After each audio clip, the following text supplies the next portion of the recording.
L'éducation pour la santé n'existait pas. C'est pourquoi nous étions dans le curatif. On traitait les problèmes lorsqu'ils arrivaient. Le dispensaire, c'était une chance pour la Guadeloupe parce qu'en fait, historiquement, on comptait au moins un dispensaire par commune, des fois deux. Et donc, c'était quand même un lieu qui prenait en charge la précarité assez généralisée dans la population, puisqu'en fait, on y faisait des vaccinations, à l'époque des prélèvements sanguins, des analyses de sang pour ceux qui ne pouvaient pas aller au laboratoire à leurs propres frais. On y faisait également, disons, on y trouvait le service social pour les plus démunis. On y trouvait également des médecins qui faisaient, disons, de l'hygiène publique, qui faisaient des consultations. Sur Basse-Terre, il y avait un médecin affecté au dispensaire de Basse-Terre. Et sur la côte, ce sont les médecins de la commune qui venaient faire les consultations. Et nous étions toujours en contact direct avec eux. Le dispensaire recevait la population relevant de la PMI, la protection maternelle et infantile, c'est-à-dire les femmes enceintes, les enfants de 0 à 6 ans. Le dispensaire recevait aussi les personnes qui avaient des maladies sociales. À l'époque, c'était la tuberculose, la syphilis et la lèpre. Lors des visites à domicile ou quand la personne venait nous voir en permanence au dispensaire, c'est sûr qu'on prenait le temps de faire le point sur le carnet de santé pour voir si les vaccinations étaient régulièrement suivies, prises par les enfants. Et puis rappeler aux gens s'il était obligatoire d'aller pour faire tel rappel et leur expliquer que ça allait de la santé de leur enfant. S'ils n'étaient pas vaccinés régulièrement, ils risquaient d'être malades et ainsi de suite. On ne peut pas parler en Guadeloupe, tout au moins sur la Basse-Terre, d'éducation pour la santé sans ne pas parler de M. Zéphir, le chauffeur. C'est lui qui venait, nous allions près de Mme Poulot qui nous donnait aussi les dépliants. Et c'est ainsi que, bon, à l'école, les enseignants faisaient venir les élèves. Nous profitions quand il y avait des colonies, parce qu'à cette époque-là, il faut aussi le rappeler, les colonies de vacances se faisaient dans les écoles. C'est un travail, je dirais, de tout temps qu'il fallait être très proche de la population pour faire de la sensibilisation, de l'éducation. Et il fallait prendre le temps de se rapprocher de ces personnes pour leur donner l'information et les inciter à changer en quelque sorte aussi leurs habitudes. Max Théodore, qui nous a quittés depuis quelques années, m'appelle un mardi soir pour me dire écoute, j'ai vu un bébé de quelques mois, mais j'aimerais que tu passes pour aller voir si elle a pris les médicaments et surtout comment va l'enfant. Donc, le lendemain, mercredi, je trouve ce gamin vraiment blotti au milieu du lit de la maman. Elle vivait seule, c'était son seul enfant. Et alors, je lui parle bien sûr en créole en lui demandant qui nouvelle a Timoun là. Elle me dit il n'est pas fameux. Et est-ce que bail médicament là comme médecin là te bail là? Elle me dit non. Alors, je lui dis mais pour qui ou pas bail ça? Et elle me fait comprendre que en pas tenir l'argent pour t'acheter café là. Alors, je lui dis, mais pour que vous parlez moins de café? Il a dit, oui, parce que le médecin là dit, il faut bailler une petite cuillère à café, à médicament là. Et tout de suite, j'ai fait tilt. Alors, je lui dis, montrez-moi là où on fait cuisine, là où on mettait vaisselle là et tout ça. Donc, je prends une petite cuillère et je prends une grande cuillère.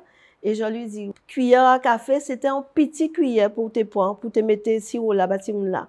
Alors, il a fallu que je prenne tout de suite le médicament, que je prenne la cuillère, que je montre à la dame comment il faut donner le médicament à l'enfant.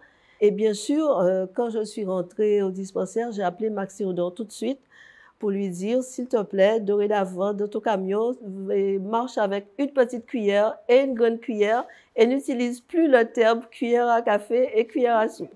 L'atelier de création du département a été mis en place suite à un voyage que nous avons fait dans la Caraïbe anglophone, en particulier en Dominique, où nous avons eu une belle leçon, qui était effectivement comment un pays réputé plus pauvre que nous inventait ses propres supports, inventait ses propres messages à partir de minimum de ressources, alors que nous étions, nous, paradoxalement, dans une profusion de ressources par rapport en tout cas à ce qui se passait en Dominique. Et donc ça nous a donné une idée qui était de dire, au lieu de se contenter d'afficher des affiches qui venaient de Paris, eh bien on produisait nos propres supports, ce qui a été le cas. Donc ça a été une période où on a de grande créativité sur le plan effectivement de l'éducation pour la santé, puisque là on avait la garantie, la certitude que les messages qu'on lançait, les supports qu'on utilisait étaient adaptés à nos réalités. Tout a commencé parce que je suis arrivée en Guadeloupe en 1998. J'ai été accueillie par un homme extraordinaire qui s'appelait, parce qu'il est décédé aujourd'hui, qui s'appelait Albert Flagy. J'ai ensuite été accueillie à Basse-Terre, également par Gérard Statner, qui travaillait à l'époque, ça s'appelait la Direction de la Santé du Développement Social. Et comme j'étais très impliquée dans la prévention VIH, Monsieur Statner m'a fait rencontrer le docteur Amouzin. Ils ont convenu qu'il fallait développer cette association. On a réussi à trouver des financements avec le Centre d'information et de ressources sur les dépendances et l'agrément du Comité français d'éducation pour la santé. Ces premiers financements nous ont permis de faire un premier recrutement et le premier qui a été recruté, c'est Bruno Moutoussamy, le documentaliste. Quand le CJPES est passé COGES, il est passé COGES parce que, avec l'agrément du Comité français d'éducation pour la santé et l'agrément du CIRDD, il fallait dans la charte qu'on s'appelle Comité Guadeloupe, Comité d'éducation pour la santé. Donc, il y avait un fort partenariat des institutions et de la DSDS, qui a toujours permis effectivement que l'association puisse avoir des financements. Et cette association, en contrepartie, se professionnalisait. Et parce qu'elle se professionnalisait, elle avait aussi une certaine efficacité. Quand je suis arrivée en 1989 au service d'éducation pour la santé, il y avait en Guadeloupe 3 gros services d'éducation pour la santé. Le service d'éducation pour la santé du Conseil général, le service d'éducation pour la santé de la Caisse générale de sécurité sociale, et puis il y avait le COGES. Il nous a paru, à mon équipe et à moi-même, intéressant de faire en sorte que ces services mutualisent leurs ressources, aussi bien humaines que financières, que ces services-là puissent échanger par rapport aux priorités de santé et aux thèmes abordés lors des différentes interventions. Nous avons donc organisé les premières journées de réflexion et d'échange sur l'éducation pour la santé en avril 2000. C'était un événement parce que tout le monde se retrouvait pour parler de l'éducation pour la santé. On sentait bien que c'était un moyen d'atteindre les populations, de les sensibiliser et de permettre que les personnes soient en meilleure santé, disons, et que les actions de prévention portent leurs fruits. Ce qui était intéressant, c'est qu'on entendait la voix des associations, on entendait la voix de la population. La population pouvait s'exprimer. Et il n'y avait pas que les statistiques qui définissaient les priorités de santé publique à partir des chiffres donc statistiques, la prévalence des maladies et autres. Déjà par rapport à la nouvelle dénomination de l'IREPS, c'était vraiment en lien avec la nouvelle structuration de notre réseau au niveau national et la mise en place des ARS. Donc concrètement, en Guadeloupe, ça n'a rien changé. Étant une région monodépartementale, ça ne nous a pas demandé de restructuration en termes administratifs ni de mutualisation de ressources humaines. Néanmoins, quand on regarde un petit peu l'évolution de la structure, c'est vrai qu'à compter de 2009, l'IREP s'est développé grâce notamment par rapport aux différents plans nationaux, notamment le PNNS à l'époque, le plan national nutrition santé qui est toujours toujours d'actualité. Le plan chlordécone est de fait un fort soutien de l'ARS Guadeloupe. Donc, au niveau institutionnel, les IREPS restent donc des associations et sont fédérées par un réseau national sur tout l'Hexagone, toute la France et dans les DOM et les TOM. Le fonctionnement des IREPS, c'est essentiellement un financement majeur de l'ARS, de l'Agence de santé Guadeloupe-Saint-Martin-Saint-Barthélemy. Mais l'IREPS reste associative, c'est-à-dire qu'elle se permet aussi de développer, au-delà des grandes priorités et des grands axes d'action qui sont donnés par l'ARS, de développer des thématiques ou des projets qui lui paraissent importants. Le docteur Amouzin a, disons, créé l'association parce qu'elle s'est rendue compte que bon, il y avait un problème, il fallait mettre en place l'éducation pour la santé, mais elle est encore là, donc elle a suivi et elle s'est battue pour construire véritablement cette association et que cette association devienne véritablement représentative de l'éducation pour la santé en Guadeloupe. Et finalement, bon, elle y est arrivée, en effet.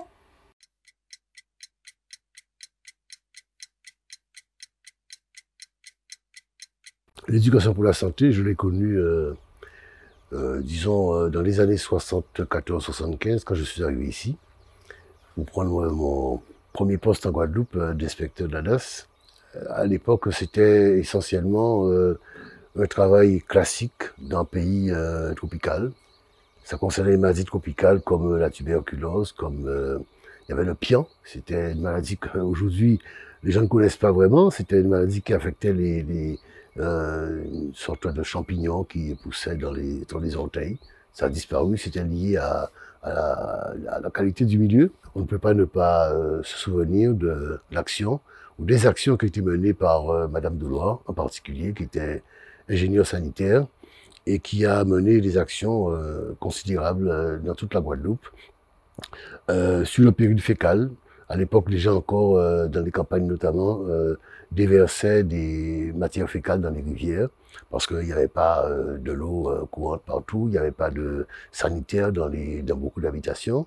Nous faisions des séances, si vous voulez, sur les parasitoses, bilharzioses, la nécessité de pouvoir au moins avoir une latrine, parce qu'à l'époque, c'était dans la nature. Hein, c'était un rasier, quand j'étais soyo. Bon, il y avait de tinette, c'est-à-dire le service pour pouvoir transporter, si vous voulez, les matières fécales et autres. Il n'y avait que sur la basse terre, mais le long du littoral. Admettons, ceux qui habitaient sur le Morne, et ça n'allait pas à vieux habitants, et encore moins sa bouillante. Donc nous avions, pour nous résumer, deux services différents, mais disons coordonnés. Le service stricto sensu d'éducation pour la santé qui faisait des campagnes de santé avec des affiches, avec de la pédagogie dans les écoles et dans le milieu naturel. Et le service d'hygiène publique, d'hygiène du milieu, qui était basé sur Basse-Terre et Pointe-à-Pitre et qui était dirigé par Madame Deloire.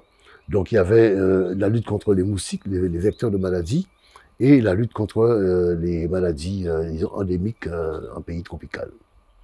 On note une évolution sur les questions de la santé liée à l'environnement et on note également qu'on est passé d'une approche hygiéniste à une approche promotion de la santé.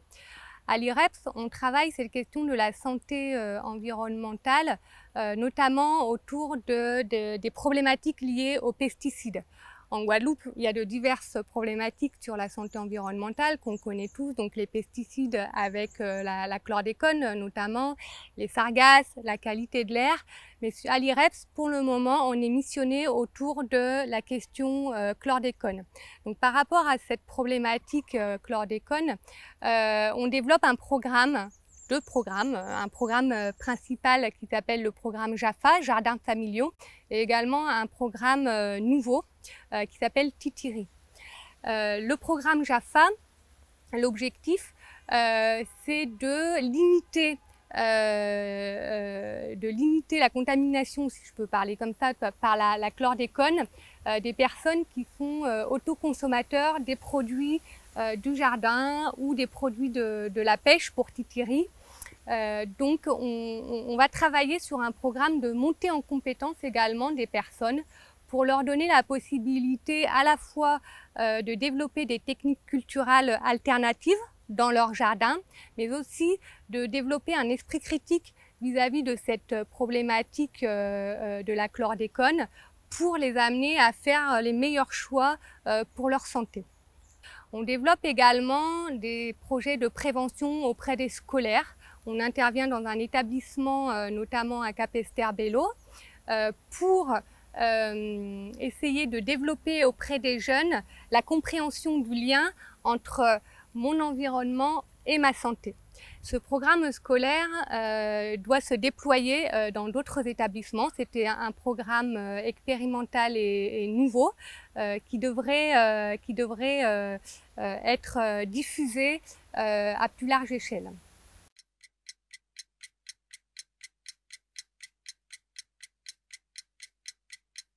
L'alimentation a changé. Il faudrait remonter plus loin qu'aux 30 dernières années. Il faudrait remonter aux 50 dernières années. Les Guadeloupéens aujourd'hui, malheureusement, je dis bien malheureusement, en majorité, mangent moderne, entre guillemets. C'est-à-dire qu'ils mangent ce qui est vendu dans les supermarchés, mais sans faire attention à la qualité de ce qu'ils mangent. En 50 ans, on a une alimentation qui a profondément changé. Les Guadeloupéens mangent de moins en moins des produits de leur pays. Et c'est dommage. Aujourd'hui, pour moi, le problème de l'obésité, notamment du point de vue de ses conséquences sur le plan de la santé publique, eh bien, pour moi, il est un problème majeur. On achète tout au supermarché et on ne se soucie pas souvent de la qualité de ce que l'on achète. On est dans un déséquilibre alimentaire important et c'est pourquoi nous voyons des enfants obèses en Guadeloupe, des gamins. Je pense que c'est dans les cantines scolaires qu'on peut faire une véritable éducation alimentaire. Il était recommandé différentes choses dans le cadre du plan national nutrition. Il était recommandé de manger 5 fruits et légumes par jour. Et donc, dans ce cadre-là, nous menions des actions dans les établissements scolaires en collaboration avec les infirmières de santé scolaire. Et nous avions même rédigé un petit livret sur le petit déjeuner. Et en effet, c'était une action qui était très demandée pour les établissements scolaires, par les enseignants notamment, et les enfants y prenaient goût. Aujourd'hui, ce qu'on met en place, notamment à l'IREPS, on met en place un programme qui s'appelle NutriPop. On intervient auprès des jeunes directement, où on les éduque à l'alimentation, donc développer le goût, développer la connaissance des différents produits locaux, les fruits, les légumes, l'importance d'ajouter des légumes et des fruits dans son alimentation. On va également proposer une offre d'activité physique dans les établissements scolaires essentiellement. Donc tout ça, ça consiste à ce programme de promotion de la santé nutritionnelle, c'est-à-dire qu'on intervient à la fois auprès des publics cibles directement, mais aussi auprès des décideurs, des acteurs qui interviennent auprès de ce public, et donc en créant des environnements qui sont favorables à la mise en place d'une nutrition saine.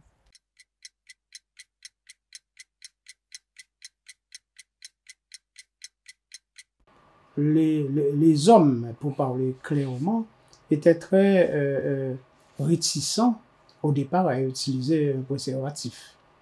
Il a fallu qu'il y ait une véritable campagne qui a porté ses fruits quand même, et il a fallu aussi que les femmes se fassent entendre sur cette question-là et ont exigé de leurs hommes le port du préservatif. Avec le COGES, il y avait aussi un gros travail pour tout ce qui est publication de posters. Alors, il y a des posters qui venaient de l'INPES de France, mais très vite, on s'est rendu compte qu'ils n'étaient pas adaptés au local. Donc, nous avions aussi créé une sous-commission avec des volontaires de chacun de ces partenaires pour créer des outils adapté à la population. La DAS-État et la DAS département ont mené des campagnes extrêmement intenses en matière d'affichage, de communication audiovisuelle, télévisée et audio, sur cette pathologie qui nous concerne beaucoup, même si aujourd'hui on en parle beaucoup moins, les campagnes sont moins intenses, mais il fut un temps où c'était une des priorités précisément de l'éducation pour la santé, aussi bien du point de vue du département que du point de vue de l'État. À l'occasion de cette priorité de santé publique, il y avait différentes actions qui étaient menées, qui étaient multiples, qui étaient menées mais à différents endroits. Hein. Ça pouvait être pour la population générale sur les plages, ça pouvait être dans les établissements scolaires en collaboration avec les infirmières de l'éducation nationale. Nous avions vraiment un volet préservatif qui était très important puisqu'il fallait maintenir cette action coûte que coûte et cette distribution auprès de tous les partenaires et associations et institutions. L'association du planning familial a beaucoup fait pour prévenir cette maladie. C'est une association qui a beaucoup fait aussi en matière de contraception. Et je vais même vous dire que la Guadeloupe a été l'un des premiers départements du territoire français qui a mis en place le planning familial. Dans les années 80, on a découvert l'existence du sida avec une prévalence forte et donc les actions étaient ciblées essentiellement autour de la prévention de sida.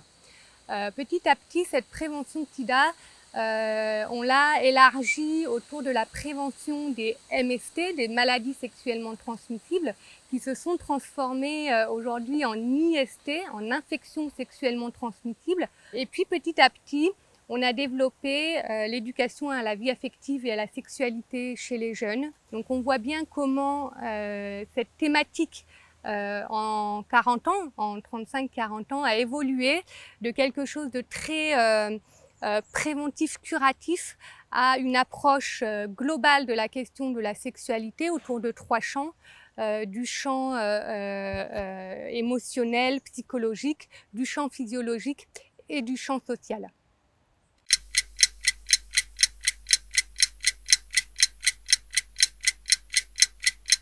La perception du handicap en Guadeloupe a beaucoup évolué au cours des 30 dernières années.